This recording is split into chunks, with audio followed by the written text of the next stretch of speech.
اختلافات جو آپس کے ہوتے ہیں، آپس کے اختلافات کو آپس ہی میں رکھنا ضروری ہے.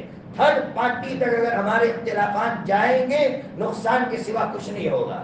آپ تاریخ پڑھیے، 3 تاریخیں آپ کو ملے گی. نمبر 1 آپ کو بغداد کی تاریخ ملے گی، نمبر 2 اسپین کی تاریخ ملے گی، نمبر 3 ترکی کی تاریخ ملے گی. ترکی جہاں کے لوگوں نے خلافت عثمانیہ قائم کی. خلافت عثمانیہ 400 سال تک رہی ہے اور سلطنت عثمانیہ 700 سال تک رہی ہے. خلافت عثمانی 400 سال تک اور سلطنت عثمانی 700 سال تک رہی ہے. آپ تھوڑی دیر کے لیے آپ غور کریں، 400 سال جن ترکوں نے حکومت کی اور کہاں تک حکومت کی؟ ایک طرف مصر، ایک طرف عراق، ایک طرف ملک شام، ایک طرف حجاز اور ایک طرف ترکی. آپ سوچئے کتنے وسیع پیمانے پر خلافت قائم کی. 400 سال کی خلافت کو صرف 4 سال کے اندر انگریز نے ختم کروا دیا، ٹکڑا ٹکڑا کروا دیا. آخر کس طرح کروایا؟ وہ پڑھنا ضروری ہے. اگر وہ نہیں پڑھیں گے تو پھر ہمارے بھی اسی طرح ٹکڑے ہو جائیں گے. آج ہم خدمت کے نام پر بہت خوش ہوں گے لیکن پیچھے ٹکڑے ہو چکے ہوں گے. اس لیے تاریخ سے سبق لینا ضروری ہے. 4 سال کے اندر 400 سال کی سلطنت کو، خلافت کو ختم کیا. کس طرح ختم کیا؟ صرف عرب سے جا کر اتنا کہا تم عرب ہو، یہ ترکی کے لوگ تم پر حکومت کر رہے ہیں. یہ کیسا انصاف ہے؟ عرب کے نوجوانوں کو بھڑکایا، ان کو کھڑا کیا اور ان کے ٹکڑے ٹکڑے کر دیے. عراق الگ ہو گیا، مصر الگ ہو گیا، ملک شام کے 4 ٹکڑے کیے، ملک شام کے 4 ٹکڑے کیے، حجاز کو الگ کر دیا. کس طرح پورے عالم اسلام کو ٹکڑا ٹکڑا کر دیا صرف اس عنوان سے کہ تم عرب ہو اور یہ ترکی تمہارے اوپر حکومت کیسے کر سکتا ہے. آج ہمیں کون استعمال کرتا ہے؟ آج کون سا باطل ہمیں استعمال کر رہا ہے اور کون ہمیں لڑوا رہا ہے؟ اس کی ضرورت ہے سمجھنے کی، اور یہ سمجھ صرف علماء سے، رہبری سے ہی پیدا ہو سکتی ہے، اس کے بغیر نہیں پیدا ہو سکتی. آپ علماء سے ملیں گے، آپ اپنے اختلافات علماء کے پاس لے جائیں گے. اگر تھرڈ پارٹی کے پاس لے گئے تو امت ٹکڑا ٹکڑا ہو جائے گی. ہمارا گاؤں، ہماری قوم ٹکڑے ٹکڑے ہو جائے گی. اس لیے ہمارے گاؤں سے خاص طور پر کہہ رہا ہوں، آپس کے اختلافات کو آپس میں رکھیے اور علماء کے پاس لے جائیے. علماء سے کہیے، تجربہ کار اور قرآن اور سنت کا علم رکھنے والے علماء آج موجود ہیں ہمارے درمیان میں، ان کے پاس لے جائیے. ان سے کہیے کون ہمیں استعمال کر رہا ہے، کون ہمیں لڑوا رہا ہے. کہیں ایسا نہ ہو جس طرح 4 سال کے اندر خلافت عثمانیہ کے ٹکڑے ٹکڑے کر دیے. جس قوم کے پیچھے، جس گاؤں کے پیچھے اتنے آنسو بہے ہو اور اتنی قربانیاں لگی ہو، وہ قوم، وہ گاؤں ٹکڑا ٹکڑا نہ ہو جائے. یہ تاریخ کا پہلا سبق ہے. آپ اسپین کی تاریخ پڑھیے. اسپین جہاں مسلمانوں نے 800 سال حکومت کی، اس اسپین کے ٹکڑے ٹکڑے کر دیے باطل نے. کیسے ٹکڑے کیے؟ کیا عوامل تھے، کیا اسباب تھے؟ لکھے ہیں بہت سارے اسباب لکھے عالمی ندوی رحمۃ اللہ علیہ نے.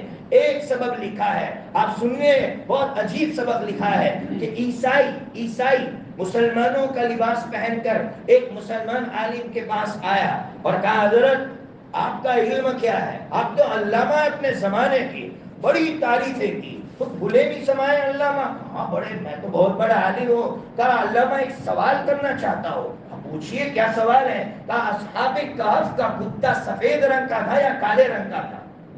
کیا سوال کرنا ہے کہ اصحاب کہف کا کتا سفید رنگ کا تھا یا کالے رنگ کا تھا؟ تو کہہ دیا سفید رنگ کا تھا. اللہ اکبر، جو مسئلہ صدیوں سے کوئی حل نہیں کر سکا حضرت آپ نے حل کر دیا. حضرت ایک درخواست ہے. کیا درخواست ہے؟ کہا حضرت جمعہ میں جب ممبر پر آپ بیٹھے یہ مسئلہ ممبر پر آپ لوگوں کو بتانا. لوگوں کو یہ نہیں معلوم ہے کہ کتے کا رنگ سفید ہے یا کالا ہے.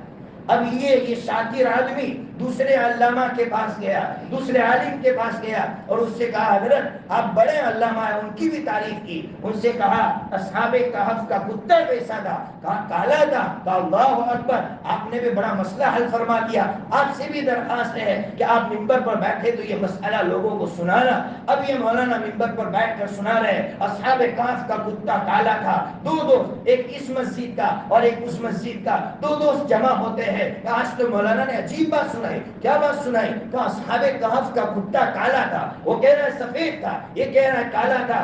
دو دوست جو صدیوں سے جو ایک عرصے سے مل رہے تھے، دونوں کو لڑوایا. اب اس کی ٹیم بنی، اس کی ٹیم بنی. صرف کس نام پر بن رہی ہے کہ اصحاب کہف کا کتا سفید تھا یا کالا تھا. آج ہم لوگ لڑ رہے ہیں، کن مسائل میں لڑ رہے ہیں؟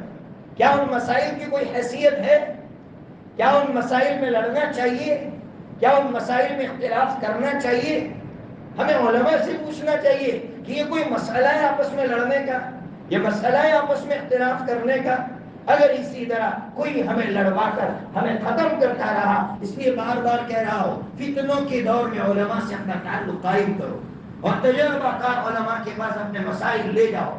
آپ بغداد کو دیکھیے، بغداد کے ٹکڑے کروائے جو اسلام کا کیپٹل مانا جاتا تھا، اسلام کی راجدھانی، اسلام کی راجدھانی، لیکن کیسے ٹکڑے کروائے کہ یہاں کا بادشاہ، بغداد کا بادشاہ خوارزم کے بادشاہ کے خلاف لیٹر چنگیز کو لکھ رہا ہے کہ چنگیز ہم دونوں کی آپس میں دشمنی ہے، تو اس کو اکھاڑ کر پھینک. چنگیز نے جب دیکھا یہی لوگ آپس میں لڑ رہے ہیں اور مجھ سے مدد مانگ رہے، چنگیز نے سب سے پہلے خوارزم کا خاتمہ کیا اور پھر بغداد کی اینٹ سے اینٹ بجا دی. یہ ہمیں سبق مل رہا ہے کہ ہم لوگ تھرڈ پارٹی سے فیصلہ لینے جا رہے ہیں. جو تھرڈ پارٹی ہماری خیر خواہ نہیں ہے، ہمارے خیر خواہ علماء ہے.